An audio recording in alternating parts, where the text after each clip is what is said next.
What's inside? Ooh. Yes. Can I see? Ooh, glasses. Glasses?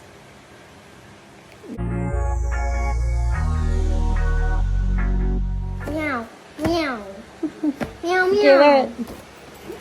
What's inside? Ooh. Yes. Can I see? Ooh, glasses. Glasses?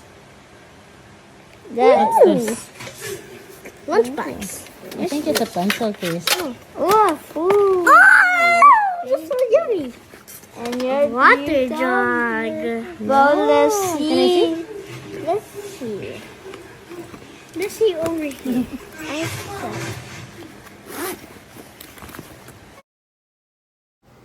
Mayroon naman ngang nagpadala ng mga bagong gamit dito sa anak ni Ellen Adarna na si Kuya Elias. Excited naman nga itong si Kuya Elias sa mga bagong gamit na ipinadala para sa kanya. Ibinigay nga ni Ellen Adarna ang napakagandang bag sa kanyang anak. At ito namang si Elias ay excited na i-open ang bag dahil mayroon nga itong laman sa loob. Mayroon ngang kasamang pencil case ang bag na binigay kay Elias. At ang iba pa ngang naroroon sa bag ay ang water bottle na magagamit din niya pamasok sa school.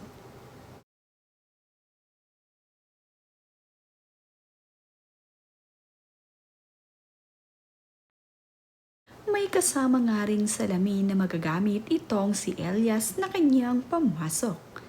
Agad namang isinukat ni Elias ang napakagandang salamin at bagay na bagay naman nga ito dito sa napakagwapong bata na si Kuya Elias.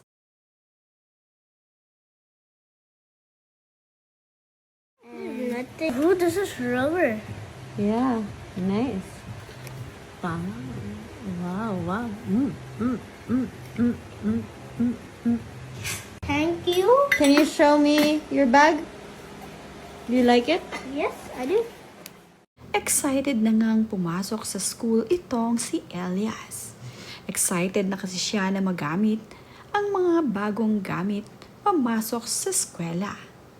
Sa ngayon nga ay ang isa pang pinaghahandaan ni Ellen Adarna at Derek Ramsey ay ang 7th birthday ni Elias.